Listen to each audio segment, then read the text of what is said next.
Hey everyone, Matt Tague from Talent Sherpas coming to you from Buenos Aires, Argentina. I've been thinking a bit about a trend recently in tech that I don't think people are fully appreciating, and that is that the line between full-time employees and contractors has functionally collapsed in tech. If you're still operating with a traditional employee mindset, you're already behind. Stick around to find out why.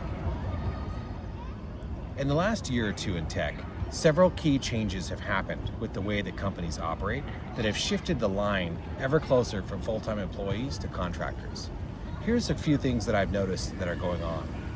One is you have the idea of the perpetual layoff. So what companies are doing here is that rather than doing these big layoffs of thousands of people at any one go, which means that they have to file reports, they may have more compliance issues, instead what they've moved to is small targeted layoffs that happen on an ongoing basis.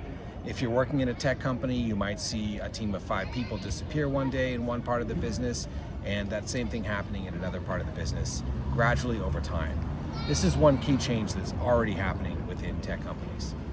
The other change that they've made is around how they approach hiring and also how they expect results and how quickly they expect results in the hiring cycle. Traditionally, over 5 to 10 years ago, companies would often give a grace period of maybe 6 months to a year for employees to onboard, learn, become successful. That time has become ever shorter, anywhere from 1 to 3 months depending on the company. So what are they expecting? They're expecting you to join, to show value quickly, and if you don't do that, they're willing to show you the door almost instantly. So that's the second key change that's happened recently in tech that's causing full-time employees to be treated more like contractors. The last thing that you'll often see is that companies are weaponizing the performance management process. So historically, performance management used to be about giving people guidance for growth. It used to be about setting the stage for promotions in positive cases. A lot of tech companies now are using that more as a compliance lever to create documentation to support those micro rifts or micro layoffs that I mentioned earlier. So these are the 3 key changes that I've observed in the tech space in the last year that are blending the line between full-time employees and contractors. Your company doesn't think of you as permanent. Why do you think of yourself as permanent in these companies? So as a tech employee, what can you do in this situation where companies are treating employees more like contractors than ever? I want to share with you 3 functional things that you can apply today that will help you adopt to this new contractor-focused reality within the tech workspace. So the first mindset shift is to, rather than think of yourself as an employee and to think of a salary that you deserve for the work that you do, start to think of the work that you do as a service that you provide and try to understand the value that the company places on that service. This can take a couple of quick steps, but simply asking yourself, if I were to hire someone to do my role, what value would I expect from that person? In some roles it's easy, like sales, obviously more sales. In product or other functions, you might have to think a few layers deeper to uncover what the value is that is expected of you. But really developing your own clear understanding internally of what that value is, and then whether you're delivering that value on an ongoing basis, that helps you adjust specifically to this new contractor world that we're living in for many folks. So that's step number 1. Step number 2 is to be proactive about market mapping.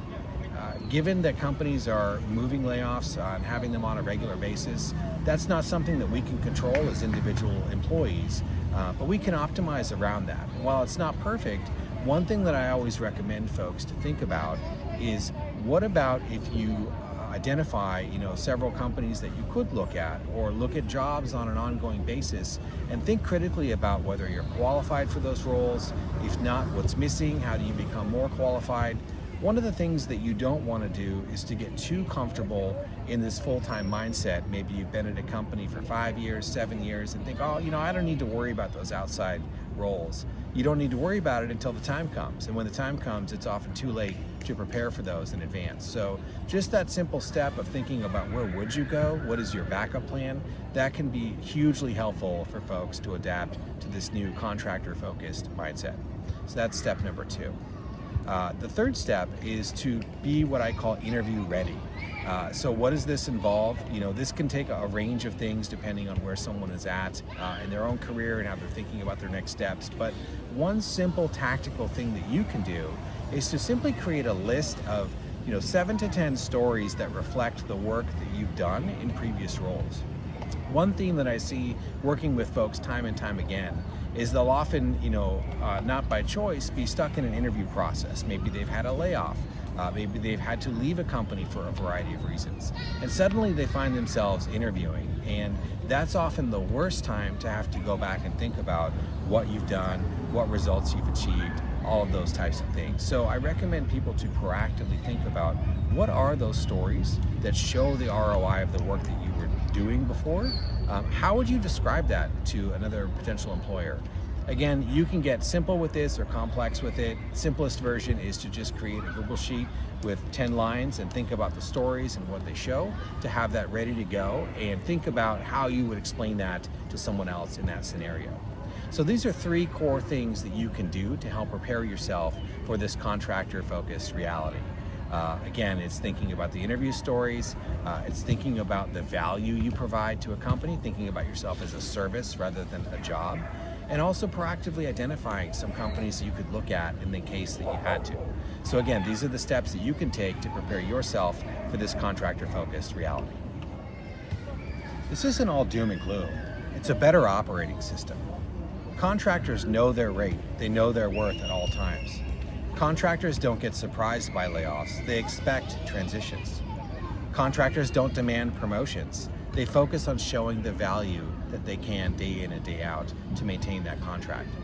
So I'm not saying you have to become a contractor, but taking some of these ways that contractors think and applying that to the reality of how tech companies hire and retain talent today can help set you up for success by providing you with a clearer operating system to operate in this more challenging environment than we've seen.